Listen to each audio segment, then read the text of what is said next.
شیخ الاسلام حضرت مولانا مفتی محمد تقی عثمانی صاحب مد ظلہ تحریر کرتے ہیں، جب کبھی آپ یعنی حضرت مفتی شفیع عثمانی صاحب رحمہ اللہ کے سامنے یہ تجویز پیش ہوتی کہ معقولات کو درس نظامی سے نکال دیا جائے تو حضرت والد صاحب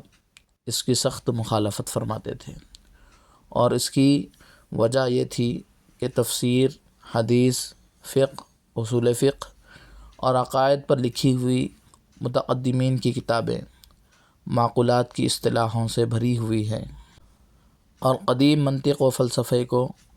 بالکل درس نظامی سے نکال دیا جائے تو اسلاف کی کتابوں سے خاطر خواہ استفادے کی راہ مسدود ہو جاتی ہے، جو ہمارا گراں قدر علمی سرمایہ ہے۔ اس کے علاوہ منطق و فلسفے کی تعلیم سے ذہن و فکر کو جلا ملتی ہے، اور ذہن مسائل کو مرتب طریقے پر سوچنے کا عادی ہو جاتا ہے۔